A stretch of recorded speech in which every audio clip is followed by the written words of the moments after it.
The reservation was for 8 o'clock at Meridian, the restaurant that had been Mom's favorite for decades. I'd booked the entire private dining room on the third floor, the one with floor-to-ceiling windows overlooking the city lights. Mom turned 70 today and she deserved something special. I arrived early wearing a simple navy dress and minimal jewelry. Nothing flashy. I'd learned years ago that my family noticed everything I wore, every dollar I spent, every choice I made. They had opinions about all of it. Claire. Mom's face lit up when she saw me in the lobby. Then her smile faltered slightly as she took in my outfit. Oh, I thought you might dress up more. It's a nice restaurant. I am dressed up, Mom. I hugged her carefully, mindful of her new silk blouse. Happy birthday. Thank you, sweetheart. She patted my shoulder then looked past me. Is David coming? David was my ex-husband. We'd been divorced for 3 years. No, Mom. Just family tonight. Oh. Her disappointment was palpable. He always knew how to celebrate properly. My brother Marcus arrived next, stepping out of his leased BMW with his wife Jennifer. Marcus wore a suit that probably cost 3 months of what he thought I made. Jennifer's dress sparkled with what she told everyone were real diamonds. Claire. Marcus nodded at me. Surprised you could make it. Thought you'd be working late at that little office job. I requested the evening off. I kept my voice pleasant. Mom's birthday is important. Well, hopefully you can at least chip in for drinks. Jennifer's laugh was bright and cutting. We know your budget is tight. My sister Amanda arrived with her husband Robert and their 2 teenage children. Amanda took one look at the restaurant's entrance and squealed. Meridian. Oh my God, Marcus, you shouldn't have. Actually, I made the reservation, I said quietly. Everyone turned to stare at me. You. Amanda's perfectly shaped eyebrows rose. Claire, this place is like $300 per person. Minimum. I'm aware. Marcus laughed, not kindly. Claire, be serious. There's no way you can afford this. I made the reservation. I just let you think you did so you'd feel included. I received a confirmation email. From my account, probably. The staff must have mixed something up. He was already walking toward the entrance. Don't worry about it. Jennifer and I will handle the bill. You can Venmo me $50 later or something. The hostess greeted us warmly. Good evening. Party of 8 for Chin. That's us, Marcus said smoothly, stepping forward. I'm Marcus Chin. I made the reservation. The hostess glanced at her tablet, a small wrinkle appearing between her brows. I have the reservation under Claire Chin, actually. That's my sister. There must be some confusion. I'm the one who... The private dining room on the 3rd floor, correct? The hostess smiled at me. Right this way, Ms. Chin. Marcus's jaw tightened, but he followed as we were led to the elevator. In the confined space, I could feel the weight of my family's collective judgment. Private dining room? Jennifer whispered loudly. Claire, seriously, how are you paying for this? I have savings, I said simply. Amanda snorted. From what? You're a secretary. Administrative assistant, I corrected gently. There's a difference. Barely, Robert muttered. The elevator doors opened to reveal the 3rd floor, our floor. The entire space had been transformed with white orchids and candles. Soft piano music played from hidden speakers. The long table was set with crystal and china, each place setting probably worth more than my family assumed I made in a month. Mom gasped. Oh Claire. This is too much. It's your 70th birthday, Mom. Nothing is too much. But the cost. She was already looking at Marcus, her expression worried. Marcus, honey, are you sure about this? I didn't arrange this, Marcus said flatly, staring at me. Apparently Claire has been hiding some secret sugar daddy or something. Marcus. Mom looked shocked, but I noticed she didn't exactly defend me. What? Come on, Mom. Look at this place. Look at her life. She drives a 10-year-old Honda. She lives in a 1-bedroom apartment in an okay neighborhood. She shops at Target. He counted off each point on his fingers like presenting evidence. Now suddenly she can drop $5,000 on a birthday dinner? Maybe she saved up, Mom offered weakly, but her tone suggested she didn't believe it either. For years. For this. Amanda was walking around the room, touching the silk curtains, examining the floral arrangements. This isn't just expensive. This is obscenely expensive. Claire, if you're in some kind of trouble if you borrowed money from the wrong people. I didn't borrow anything. I took my seat at the table, smoothing my napkin across my lap. Can we just enjoy Mom's birthday? Not until you explain this. Marcus remained standing, arms crossed. Seriously, Claire. What's going on? Did you max out credit cards? Take out a loan. I made a reservation and provided a credit card. That's all. Which will probably bounce, Jennifer Stage whispered to Amanda. A waiter appeared with champagne. Dom Perignon, the 2008 vintage. I'd selected it specifically because Mom had mentioned once years ago that she'd tried it at a wedding and loved it. Oh. Mom's eyes went wide when she saw the label. Claire, no. This bottle alone is probably $400, Marcus finished. Per bottle. How many did you order? Enough for toasts, I said calmly. Please everyone sit. Let's celebrate. They sat, but the atmosphere was tense. As champagne was poured, I could see my family doing mental calculations, their expressions growing more concerned and suspicious with each passing moment. To Mom, I raised my glass. 70 years of strength, grace and love. Happy birthday. To Mom, everyone echoed, but their eyes stayed on me. The first course arrived. Seared scallops with truffle foam and microgreens. Amanda photographed her plate immediately, probably for social media, but I noticed she didn't tag the location. Wouldn't want people asking how her secretary's sister afforded Meridian. So Claire. Robert cut into his scallop with surgical precision. How's work? Still with that small consulting firm? Yes. It's going well. What exactly do you do there again? Jennifer asked. Like file papers? Answer phones. I coordinate projects and manage client communications. So, secretary work. Marcus popped a scallop into his mouth. These are incredible, by the way. Probably $30 per scallop. Can we please stop talking about money? Mom pleaded. It's my birthday. We're just worried about Claire, Amanda said, reaching across to pat my hand. This isn't like you. This kind of spending. We're concerned you're having some kind of episode. You've been so stressed since the divorce. I'm not having an episode. I'm fine. Are you though? Marcus leaned forward. Because healthy people don't blow their entire savings, assuming you even have savings, on a single dinner. This feels manic, Claire. Impulsive. Maybe she finally got her act together, Robert suggested. Maybe she's been promoted or something. To what? Senior secretary. Jennifer giggled. I'm sorry, but that firm has like 12 employees. How much could they possibly pay? The second course arrived. Butter-poached lobster tail with saffron risotto. Mom made a small distressed sound when she saw it. Marcus, she whispered urgently. Maybe we should just order salads for the main course. Keep costs down. Mom, I already ordered the full tasting menu for everyone, I said. It's done. Just enjoy it. The tasting menu? Amanda's voice rose. Claire, that's the most expensive option. That's $400 per person before wine. I'm aware of the price. Then you're insane. Marcus slammed his hand on the table, making the crystal ring. I'm not watching you destroy yourself financially for some misguided attempt to prove something to us. I'm not trying to prove anything. Then what is this? He gestured around the room. What are you doing? I'm celebrating our mother's birthday. By bankrupting yourself? I'm not. You know what? No. Marcus stood abruptly. I'm not participating in this delusion. I'm going to talk to the manager right now and cancel the rest of this ridiculous order. We'll move to the main dining room and order normal meals like normal people. Marcus, please sit down, I said quietly. I will not sit down and watch my sister have a mental breakdown. His voice was getting louder now. The waiters hovering near the kitchen entrance exchanged glances.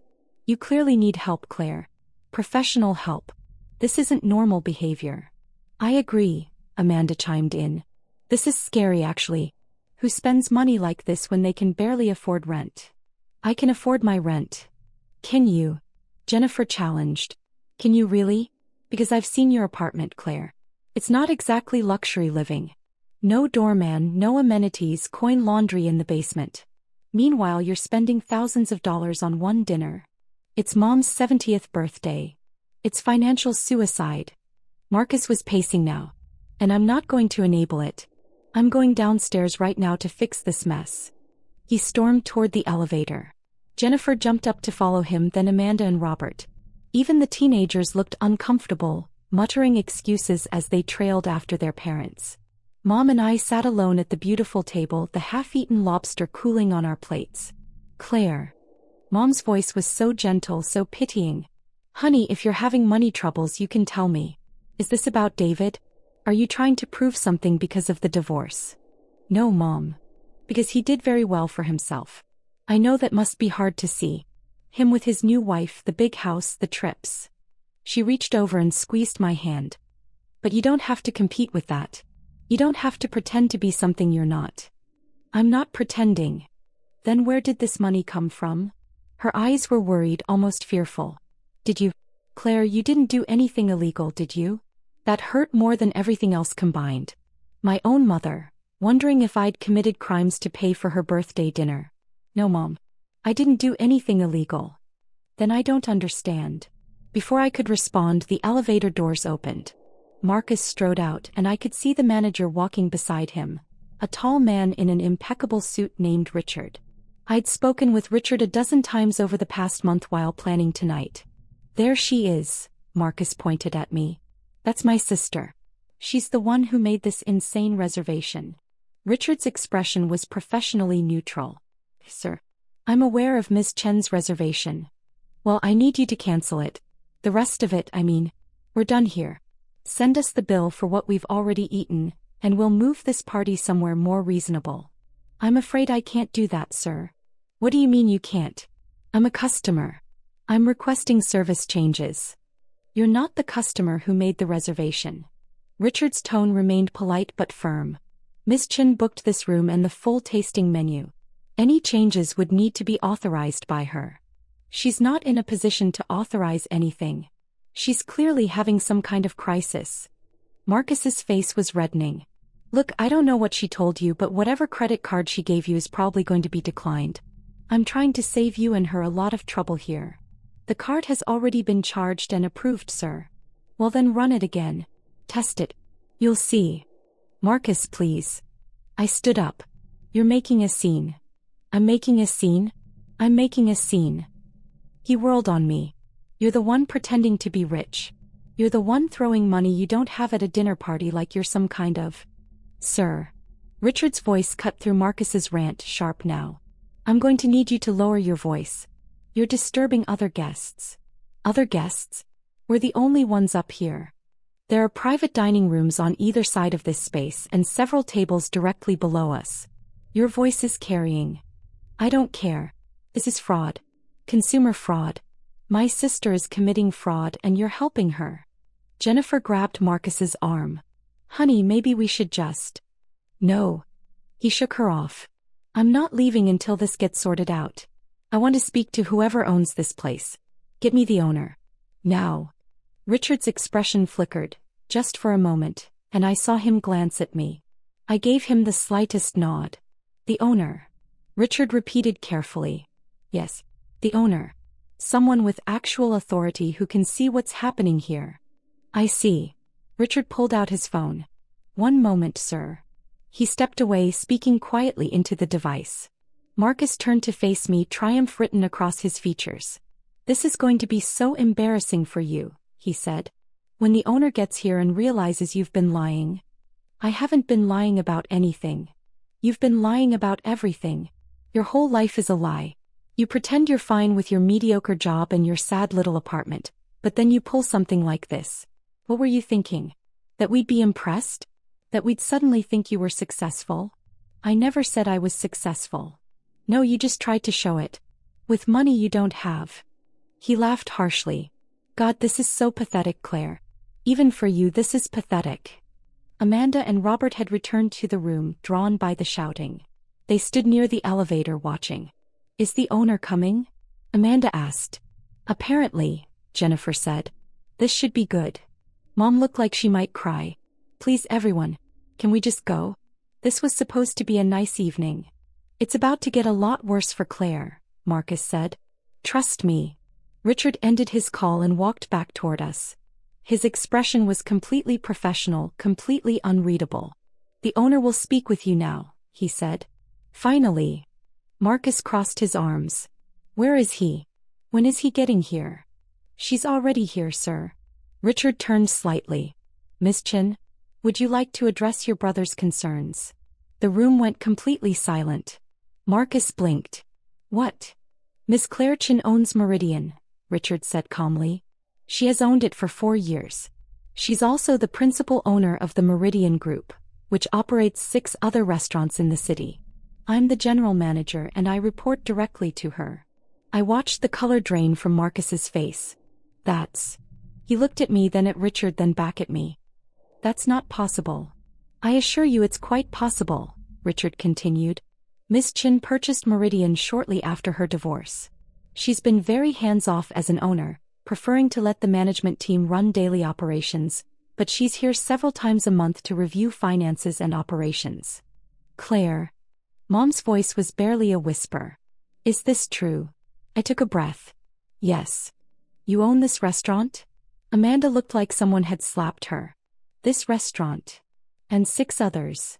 I kept my voice steady.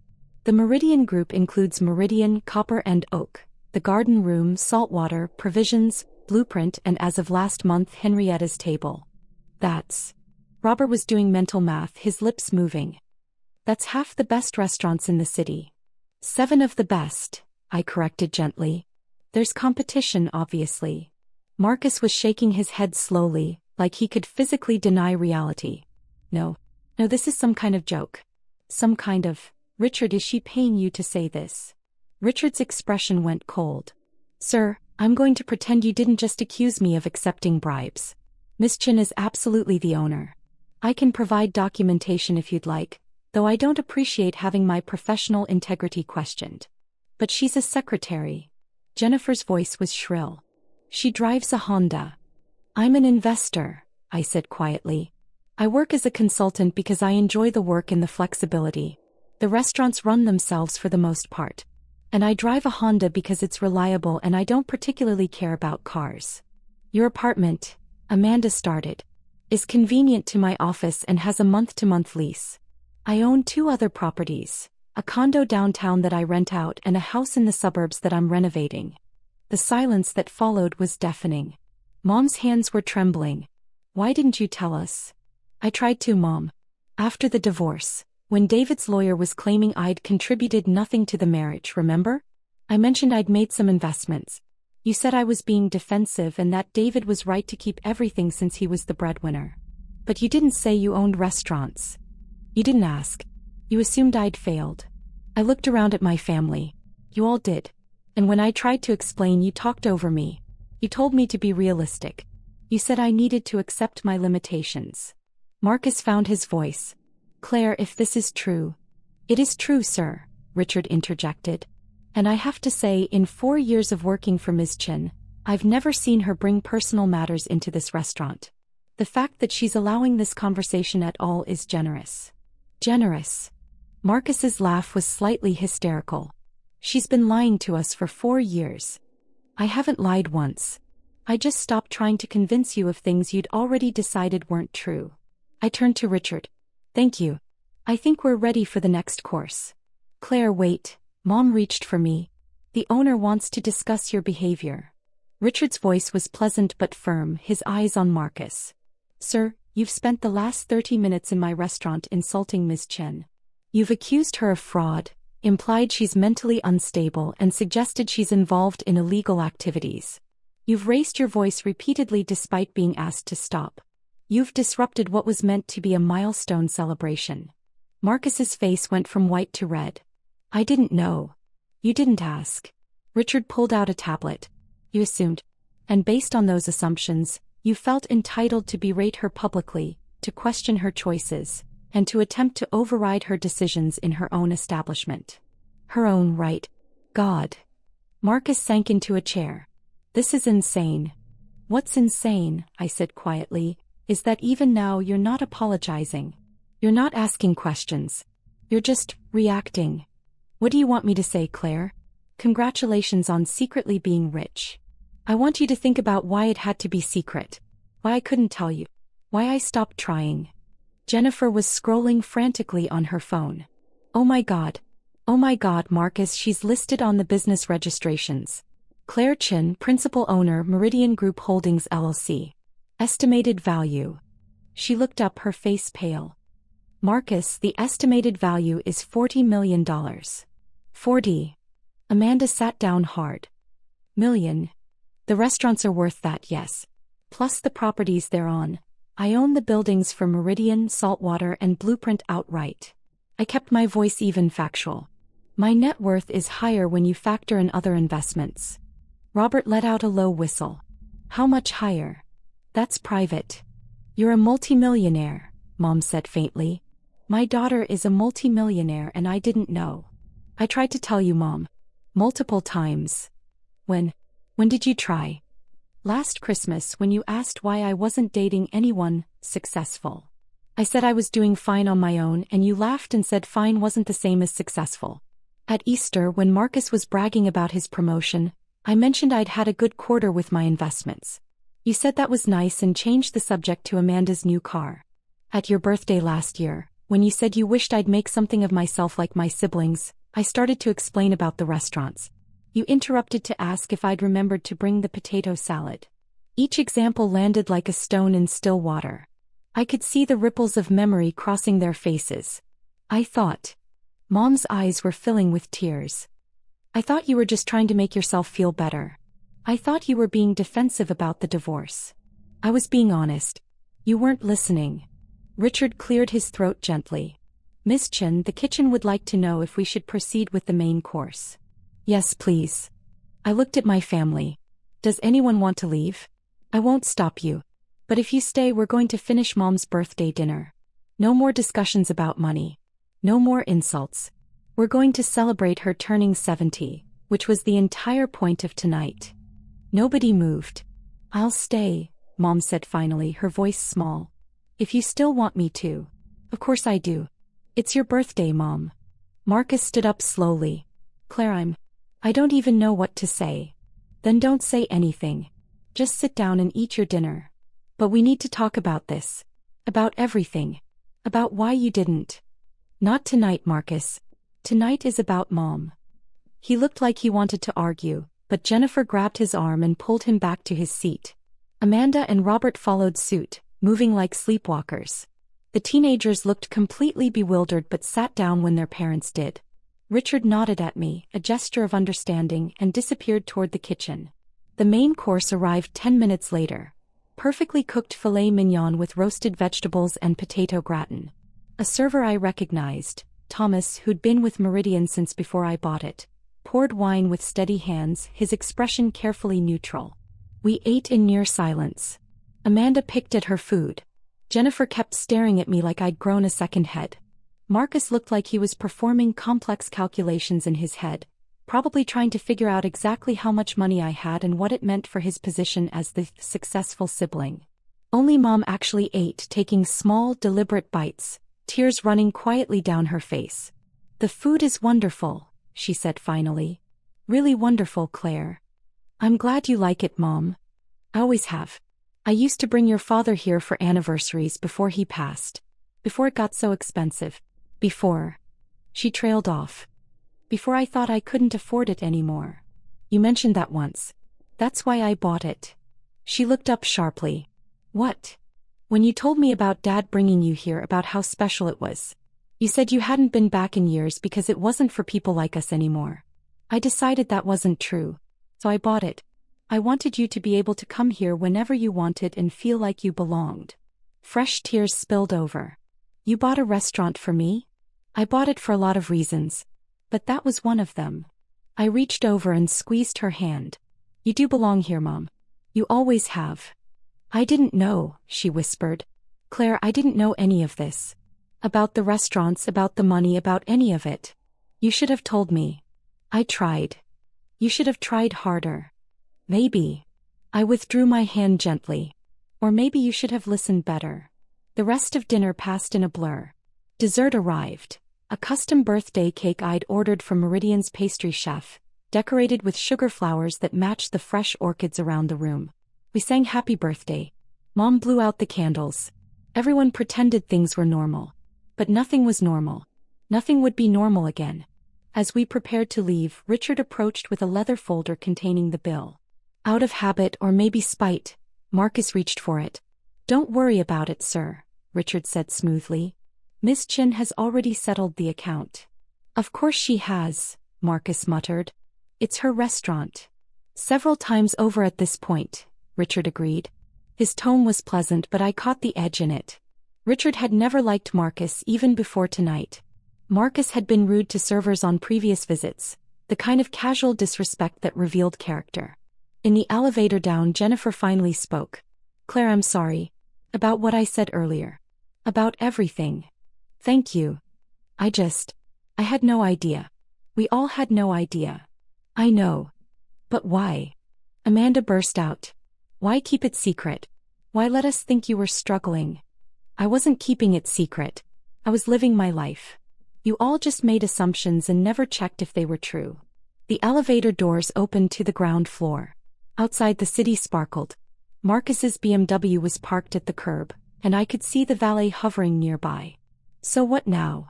Robert asked. "Do we just pretend tonight didn't happen?" "We acknowledge it happened," I said. "We acknowledge that for 4 years, you all assumed I was failing at life. You made jokes. You offered pity. You never once considered that I might actually be doing well because I didn't perform success the way you expected." "That's not fair," Marcus protested. "You deliberately hid things." "I lived quietly. There's a difference." "Is there?"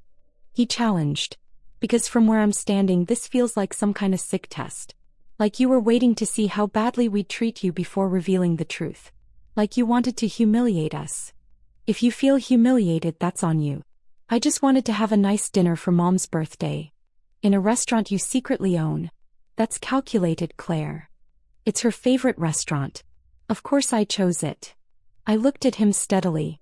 "Would you prefer I took her to Applebee's to match your expectations of what I could afford?" He opened his mouth, then closed it. No response. Mom hugged me carefully like I might break. "Thank you for tonight, sweetheart. It was beautiful. Really beautiful. Happy birthday, Mom. We'll talk soon?